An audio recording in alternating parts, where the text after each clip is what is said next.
दोस्तों नमस्कार, कैसे हैं आप लोग? स्वागत है आज के इस नए वीडियो में। आज के वीडियो में हम लोग बात करने वाले हैं ब्रिटिश ईस्ट इंडिया कंपनी के बारे में। ठीक है, पूरी डिटेल मैं आपको बताऊंगा, पूरा डेट के साथ में। अगर आप किसी भी एग्ज़ाम की तैयारी कर रहे हैं, ठीक है, कंपटीशन एग्ज़ाम हो या कोई भी एग्ज़ाम हो, आपको मैं पूरा डेट के साथ में बताने वाला हूँ। आपके लिए बहुत ही ज़्यादा फ़ायदेमंद होगा। ठीक है, ऑब्जेक्टिव सवाल इससे जो है आपके सारे के सारे बन जाएंगे ईस्ट इंडिया कंपनी के बारे में। ठीक है, मैं आपको बताऊंगा इसमें कि ईस्ट इंडिया कंपनी की पृष्ठभूमि क्या थी, मतलब कि ईस्ट इंडिया कंपनी कब आई, कैसे आई, ठीक है, कहाँ पे आई, और फिर मैं आपको बताऊंगा कि ईस्ट इंडिया कंपनी का भारत में प्रसार कैसे हुआ। ठीक है, मतलब कंपनी ने पूरे भारत पर किस तरह से कंट्रोल किया। ठीक है, किस तरह से कंपनी ने अपना अधिकार पूरे भारत पर जमाया। ठीक है, तो ये सारी चीज़ें मैं आपको इस वीडियो में बताने वाला हूँ।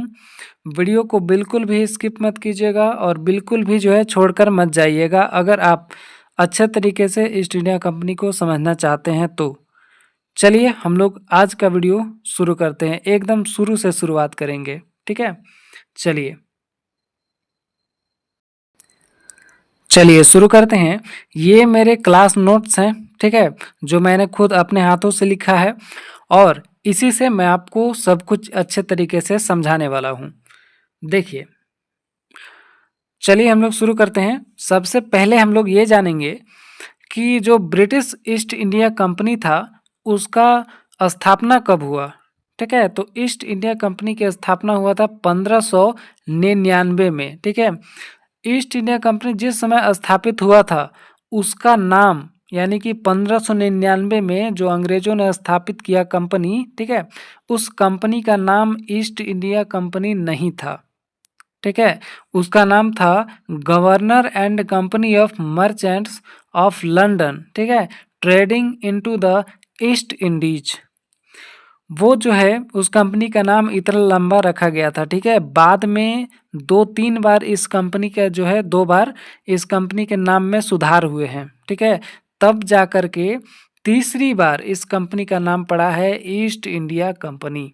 ठीक है, तो पूरा प्रोसेस मैं आपको आगे इस वीडियो में बताऊंगा। ठीक है, मैं आपको पूरा बेसिक से बताना चाहता हूं ताकि आपके जो है सारे कॉन्सेप्ट क्लियर हो जाएं। ठीक है, देखिए 1599 में कंपनी स्थापित हुआ। उस कंपनी का नाम था governor and company of merchants of London trading into the east Indies.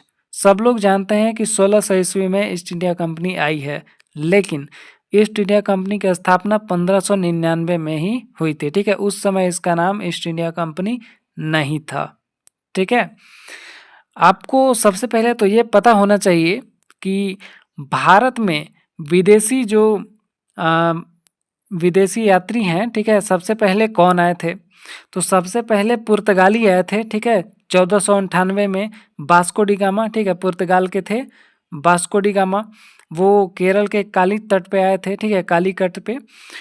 तो पहली बार तो पुर्तगाली आए, उसके बाद डच आए थे। ठीक है, उसके बाद अंग्रेज आए थे। तीसरे नंबर पे अंग्रेज आए थे। ठीक है, तो उन्होंने अंग्रेजों ने क्या किया, 1599 में कंपनी स्थापित किया था। और फिर उसके बाद अंग्रेजों के बाद जो है डेनिश आए थे, फ्रांसीसी आए थे, स्वीडिश आए थे। ठीक है, चलिए ये आपको जानना जरूरी था, इसलिए मैंने आपको बताया है। चलिए अब हम लोग आगे बढ़ते हैं थोड़ा थोड़ा। देखिए, अब 31 दिसंबर 1600 ईस्वी को क्या हुआ कि इंग्लैंड की जो महारानी थी एलिजाबेथ फर्स्ट, ठीक है, जो कंपनी बनाया गया, ठीक है, उसको इन्होंने क्या किया कि पूर्वी देशों के साथ व्यापार करने का एकाधिकार दिया, कि मतलब इस कंपनी के अलावा कोई भी कंपनी जो है इंग्लैंड की पूर्वी देशों के साथ व्यापार नहीं कर सकती है। ठीक है, एकाधिकार का मतलब यही होता है, जैसे उस कंपनी को एकाधिकार दिया गया तो केवल वही कंपनी जो है व्यापार कर सकता है, बाकी कोई भी कंपनी जो है व्यापार नहीं कर सकता है। ठीक है, तो एकाधिकार का मतलब यही होता है कि सिर्फ किसी एक को वो अधिकार दे दिया जाए तो उसी को एकाधिकार कहते हैं। ठीक है, टोटल जो है 15 वर्षों के लिए ये अधिकार दिया गया था। ठीक है, कंपनी को। अब देखिए 1694 में क्या हुआ कि ब्रिटिश संसद के प्रस्ताव पर 2 नई कंपनियां बन गई। ठीक है, 1694 में। एक बना जनरल सोसाइटी, एक बना जो है English company trading in the east. ठीक है, ये 2 कंपनियां बनाई गई, तो ये भी आपको पता होना चाहिए। अब देखिए 1708 में क्या हुआ, 1708 में कि इन दोनों कंपनियों का विलय कर दिया गया। Governor and company of merchants of London trading into the east Indies. ठीक है, समझिए 1599 में जो कंपनी बना governor and company of merchants of London, ठीक है, trading into the east Indies. तो इस कंपनी में उपरोक्त मैंने आपको जो दोनों कंपनियां बताया है, ठीक है, जनरल सोसाइटी और English company trading in the east, ये दोनों कंपनियां जो है, इन दोनों कंपनियों को इस कंपनी के साथ में मर्ज कर दिया गया। ठीक है, मतलब कि जो ईस्ट इंडिया कंपनी का जो पुराना नाम था, ठीक है, governor and company of merchants of London trading into the east Indies, इस कंपनी में ये दोनों कंपनियों को मिला दिया गया। अब मिलाने के बाद इसका एक नया नाम बनाया गया। ठीक है, नया नाम इसका पड़ा the United company of merchants of London trading into the east Indies. बस यहाँ पर ये जो गवर्नर एंड है ना, ठीक है, गवर्नर एंड कंपनी, गवर्नर इसको हटा दिया गया, बाकी यहाँ पर द यूनाइटेड कर दिया गया। ठीक है, तो इसका नाम पहली बार चेंज हो गया। ठीक है, अंग्रेजों ने जो कंपनी बनाई 1599, ठीक है, 1599 में उसका पहली बार नाम चेंज हुआ। ठीक है, अब चलिए हम लोग आगे देखते हैं। देखिए फिर क्या हुआ कि 1833 में इस वर्ष जो है कंपनी का नाम बदल करके छोटा नाम रखा गया। ठीक है, ईस्ट इंडिया कंपनी। जो अंग्रेजों ने कंपनी बनाई उसका नाम कब ईस्ट इंडिया कंपनी रखा गया, तो 1833 में। ठीक है, याद रखिएगा 1833 में जो है ईस्ट इंडिया कंपनी नाम बदला गया। ठीक है, मतलब कि तीसरी बार में इसका नाम पड़ा जो है कंपनी का ईस्ट इंडिया कंपनी। ठीक है, अब देखिए, अब ये बात हो गई। अब 1813 के जो चार्टर एक्ट द्वारा ईस्ट इंडिया कंपनी का भारत के व्यापार पर एकाधिकार खत्म हो गया था। जब 1813 में चार्टर एक्ट आया तो उस समय जो है कंपनी का एकाधिकार खत्म कर दिया गया था। केवल चाय का जो व्यापार था ना, ठीक है, चाय का जो व्यापार था कंपनी का, उसी को मतलब ऑल ओवर जो कंट्री में, ठीक है, उसी को केवल एकाधिकार दिया गया था चाय के लिए, पर बाकी सबको खत्म कर दिया गया था। ठीक है, मतलब 1813 के जो चार्टर एक्ट के द्वारा ईस्ट इंडिया कंपनी के भारत के व्यापार पर एकाधिकार को खत्म हो गया था। अब देखिए आगे बढ़ते हैं हम लोग। ईस्ट इंडिया कंपनी का भारत में प्रसार किस तरह से हुआ। देखिए कंपनी जो है सूरत में बनी 1608 ईस्वी में। ठीक है, 1608 ईस्वी में कंपनी का आगमन हुआ। ठीक है, सूरत में। अब इस समय भारत में मुगल शासक जहांगीर था, नेता थे कैप्टन हॉकिंस। ठीक है, अब फिर क्या हुआ कि 1608 में वहाँ पे सूरत में जो है कंपनी का प्रवेश हुआ और बना था, देखिए बना था 1599 में ही।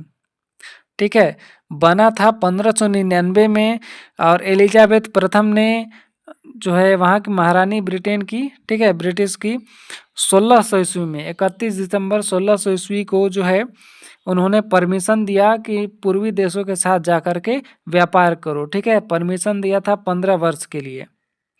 ठीक है, और 1608 में कंपनी जो है भारत आई। ठीक है, भारत आई कहाँ पे, तो सूरत में। ठीक है, इस समय भारत में जो मुगल शासक थे जहांगीर, और जहांगीर उनके नेता थे कैप्टन हॉकिंस। ठीक है, फिर क्या हुआ 1611 ईस्वी में मछलीपट्टनम में पहली बार ईस्ट इंडिया कंपनी की स्थापना हुई।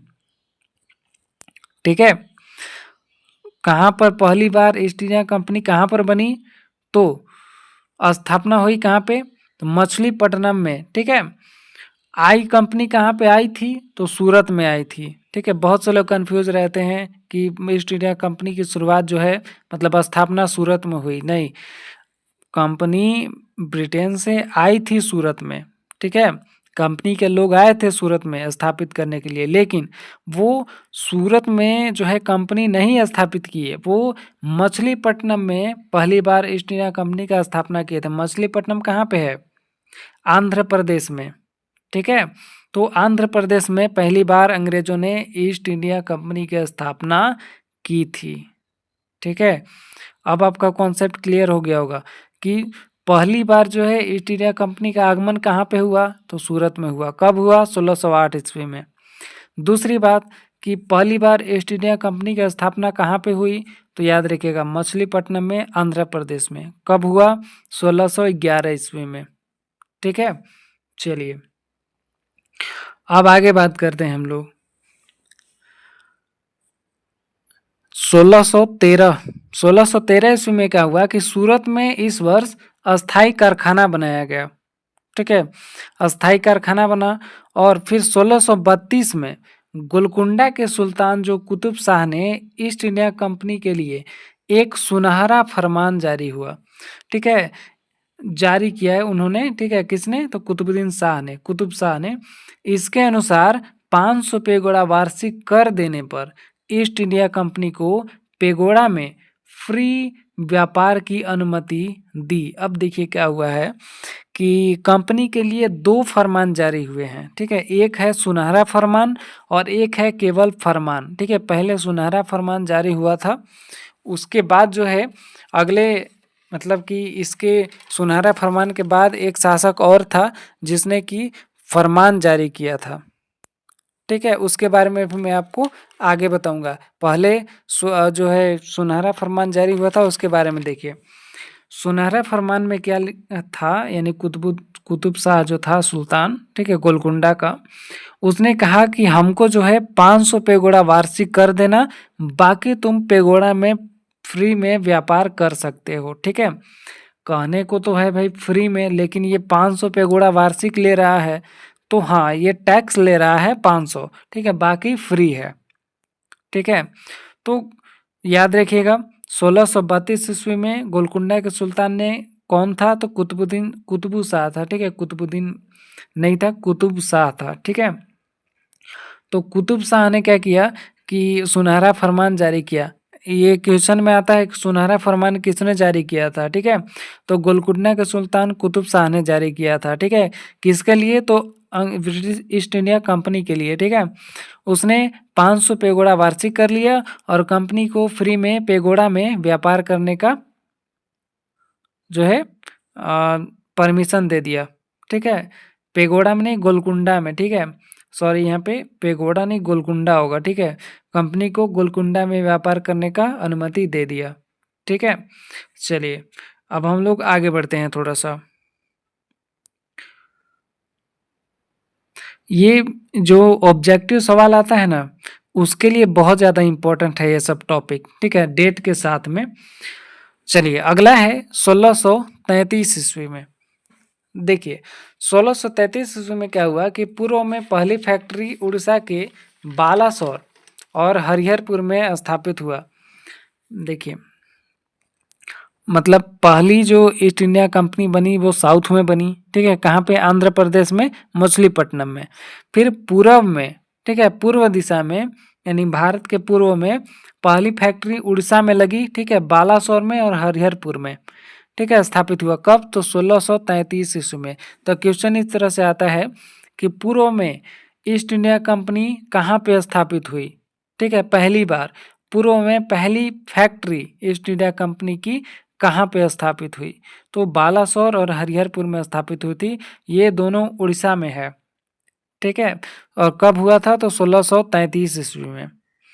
अगला है 1651 ईस्वी में क्या हुआ, देखिए 1651 में बंगाल के हुगली में ब्रिजमैन के अधीन पहली फैक्ट्री स्थापित हुई। आप जो है कभी कभी सवाल ये आता है कि ईस्ट इंडिया कंपनी की पहली जो है पहले मतलब ईस्ट इंडिया कंपनी कहाँ पे स्थापित हुआ, पहली फैक्ट्री कहाँ पे बनी? तो अधिकतर लोग बंगाल ही मारते हैं। क्यों? क्योंकि बंगाल में ज़्यादा काम हुआ है, तो सबको ये पता होता है कि बंगाल में हुआ होगा। लेकिन नहीं, आपको मैंने बताया था कि ईस्ट इंडिया कंपनी की पहली जो स्थापना हुई है ईस्ट इंडिया कंपनी की, वो मछलीपट्टनम में हुई है, आंध्र प्रदेश में। फिर पूरब में पहली फैक्ट्री लगी है उड़ीसा के बालासोर और हरिहरपुर में, ठीक है। उसके बाद बंगाल के हुगली में लगी है 1651 में, ठीक है, पहली फैक्ट्री। बंगाल में पहली फैक्ट्री कहाँ पे लगी है? तो हुगली में, ठीक है। अब देखिए उस वक्त बंगाल के सूबेदार थे शाह सुजा। उन्होंने 3000 वार्षिक कर ले करके बंगाल, बिहार और उड़ीसा में मुफ्त, ठीक है, मुफ्त व्यापार की अनुमति दी। अब देखिए लिख तो रहा है कि मुफ्त व्यापार है, कह तो रहा है कि हाँ मुफ्त व्यापार करो, लेकिन वो 3000 वार्षिक कर लेगा, ठीक है। तो ये चीजें थी, कह रहा है मतलब ऐसे सवाल आता है ये भी मुफ्त व्यापार वाला कि बंगाल में किसने पहली बार ईस्ट इंडिया कंपनी को मुफ्त व्यापार करने की अनुमति दी। अब समझ लेंगे कि फ्री में व्यापार करने का अनुमति कौन दिया था भाई? तो कहने के लिए फ्री में है, लेकिन व्यापार फ्री में नहीं हो रहा है, उसको वार्षिक कर देना है 3000, ठीक है। चलिए अब हम लोग आगे बढ़ते हैं थोड़ा सा। देखिए 1661 में क्या हुआ कि इंग्लैंड के राजा चार्ल्स द्वितीय का विवाह पुर्तगाली के राजकुमारी कैथरीन के साथ में हुआ, और इस अवसर पर पुर्तगालियों ने बम्बई का द्वीप दहेज में दे दिया, ठीक है। देखिए इंग्लैंड के राजा थे उस समय, और बम्बई जो है मतलब बम्बई जो है वो पुर्तगालियों का राज चलता था वहाँ पे बम्बई में, ठीक है। तो अंग्रेजों ने ऐसे नहीं मिला है अंग्रेजों को, ठीक है, बम्बई। तो बम्बई जो है दहेज में मिला था। इंग्लैंड के राजा थे चार्ल्स द्वितीय, उनका विवाह हुआ पुर्तगाली राजकुमारी थी कैथरीन, ठीक है, उनके साथ में विवाह हुआ इंग्लैंड के राजा चार्ल्स द्वितीय का। अब पुर्तगालियों ने क्या किया कि दहेज में बम्बई दिया है, ठीक है। तो बम्बई अब जो है चार्ल्स द्वितीय तो वो रहे भाई इंग्लैंड में, ठीक है, और उनको मिल गया बम्बई भारत में। तो अब भाई भारत में वो कैसे करेंगे वहाँ से? तो उन्होंने क्या किया कि बम्बई को जो है किराए पर दे दिया ईस्ट इंडिया कंपनी को, ठीक है। देखिए 1868 में घटना आप लोग याद रखिएगा डेट, 1661 में चार्ल्स द्वितीय का विवाह हुआ और बम्बई जो है दहेज में मिला, ठीक है। और 1668 में क्या हुआ कि चार्ल्स द्वितीय ने बम्बई द्वीप को 10 पाउंड की वार्षिक किराया लेकर के ईस्ट इंडिया कंपनी को दे दिया, ठीक है। तो ईस्ट इंडिया कंपनी को ऐसे ही बम्बई नहीं मिला था, वो किराए पर लिए थे वो लोग, ठीक है। चलिए अगला है फिर 1687। देखिए सूरत की जगह बॉम्बे अब अंग्रेजों का मुख्य व्यापारिक स्थल बन गया। पहले बंगाल था, उसके बाद अब बॉम्बे को बना लिया वो लोग, ठीक है। अब फिर आते हैं 1698 में क्या हुआ कि बंगाल के सूबेदार अजीम उस्सान ने अंग्रेजों को देखिए सूना नाती, ठीक है, सूना नाटी ट होगा, ठीक है, सूना नाटी, कालीकता, इसको देखिए सूना नाटी, कालीकाटा और गोविंदपुर तीनों दे दिया, ठीक है। 1698 में बंगाल का सूबेदार था जो अजीम उस्सान, उसने अंग्रेजों को तीनों जगह दे दिया, जो है सूना नाटी, कालीकाता और गोविंदपुर, और इन्हीं तीनों को मिला करके नया नाम बना है कलकत्ता, ठीक है।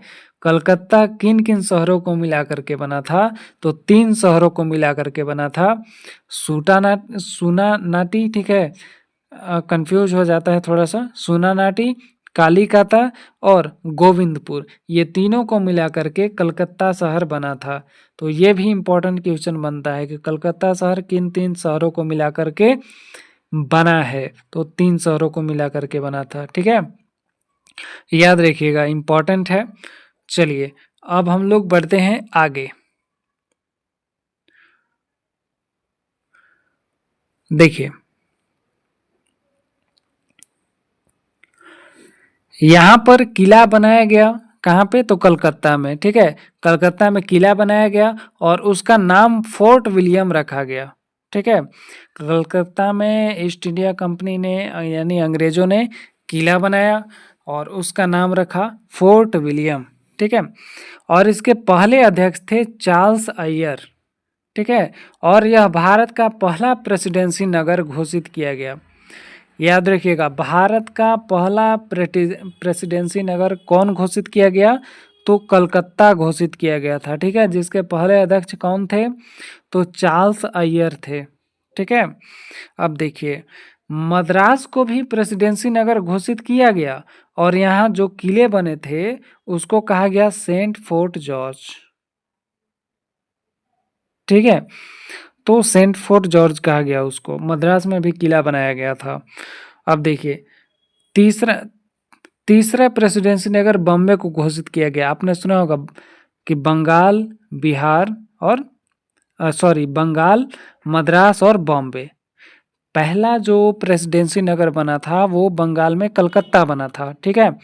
और दूसरा प्रेसिडेंसी नगर बना था वो मद्रास बना था और तीसरा प्रेसिडेंसी नगर बना था बॉम्बे, ठीक है। आपको ये चीज़ें याद रखना होगा थोड़ा सा कि कलकत्ता में जो पहला जब प्रेसिडेंसी नगर कलकत्ता बना तो उस समय वो उसमें जो है कौन सा मतलब किला बनाया गया था, ये किला का नाम भी पूछ देता है, ठीक है। तो ये याद रखिएगा, फोर्ट विलियम, ठीक है। उसके अध्यक्ष थे चार्ल्स अय्यर।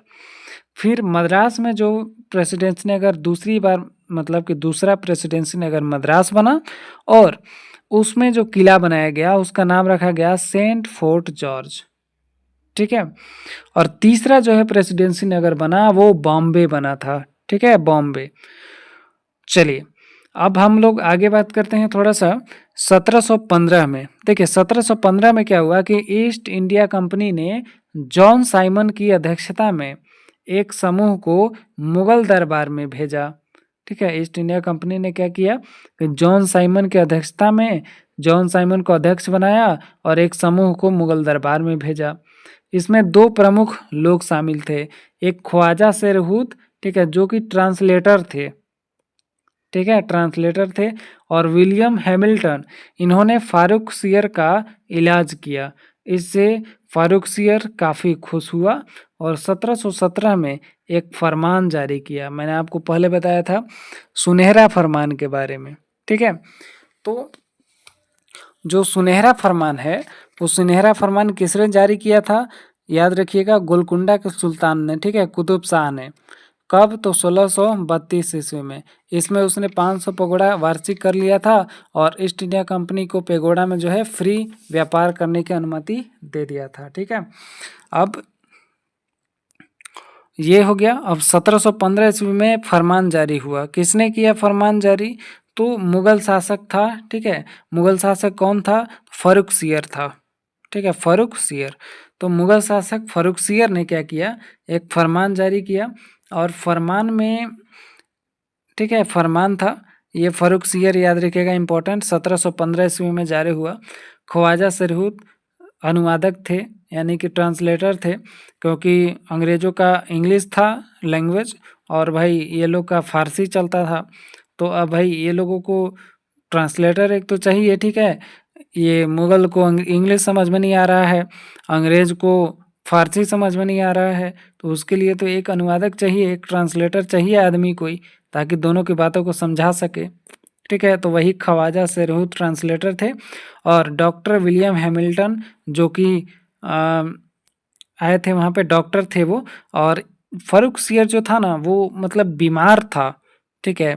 उसका मतलब का विश्व मतलब बहुत जगह जो है इलाज करा कर के देख लिया था, उसका ठीक नहीं हो रहा था, ठीक है, उसका इलाज नहीं हो पा रहा था। तो जो डॉक्टर विलियम हैमिल्टन है ना वो साथ में आए थे, ठीक है, इनके समूह में। मैंने आपको यहाँ बताया ना कि ईस्ट इंडिया कंपनी ने जॉन साइमन की अध्यक्षता में एक समूह को भेजा, उसमें ये दो लोग थे, ठीक है, ख्वाजा शेरहूद और ये विलियम हैमिल्टन। तो विलियम हैमिल्टन ने क्या किया कि फर्रुखसियर को कहा कि हाँ आपका इलाज हो जाएगा, ठीक है, हम इलाज आपका कर देंगे। और इलाज किया और फर्रुखसियर जो है वो पूरी तरह से ठीक हो गया था, ठीक है। मतलब कि फर्रुखसियर मरने वाला था पहले, ठीक है, उसका इलाज कोई नहीं कर पा रहा था। तो इस अंग्रेज ने जो है इलाज किया। अब भाई फर्रुखसियर जो ठीक हो गया तो भाई खुश हो गया। और जब खुश हुआ तो उसने क्या किया कि 1717 में एक फरमान जारी किया। अब देखिए फरमान क्या था भाई, तो फरमान जो है ये था कि इसके अंतर्गत ईस्ट इंडिया कंपनी को बंगाल में फ्री व्यापार की अनुमति दी गई। ठीक है, फ्री व्यापार पूरी तरह से। ठीक है, इसके बदले कंपनी को केवल वही 3000 कर देना था। ठीक है, वार्षिक कर देना था, बाकी फ्री था। ठीक है, इसके लिए दस्तक जारी किए गए। ठीक है, दस्तक, इसके बदले कंपनी को वही 3000 देना था। ठीक है, वार्षिक कर, और इसके लिए क्या किया गया, दस्तक जारी किया गया और इसको कहा गया फरमान। ठीक है, 1717 ईस्वी में फरमान जारी हुआ था, यह भी आप लोग याद रखिएगा, इम्पोर्टेंट है। ठीक है, चलिए अब हम लोग ये इतना तो जान चुके हैं हम लोग। ठीक है, मैंने आपको सब कुछ बता दिया है, पृष्ठभूमि कैसे हुआ, मतलब कंपनी कहाँ से आया, कब आया। ठीक है, और भारत में किस तरह से फैला। तो यही बातें थी, और अधिक आपको जानना है तो कमेंट करके बता सकते हैं। वीडियो कैसा लग रहा है ये भी कमेंट करके बताइएगा। ठीक है, ताकि हमें मोटिवेशन मिलता है और वीडियो बनाने के लिए। ठीक है, तो कमेंट करके ज़रूर बताइएगा कि कैसा लगा वीडियो, कोई कमी है तो ज़रूर बताइएगा। ठीक है, हम उसको सुधारने की कोशिश करेंगे। और बाकी वीडियो अच्छा लगा हो तो लाइक शेयर सब्सक्राइब तो कर ही लीजिएगा। मिलेंगे नेक्स्ट वीडियो में, तब तक के लिए धन्यवाद। जय हिंद।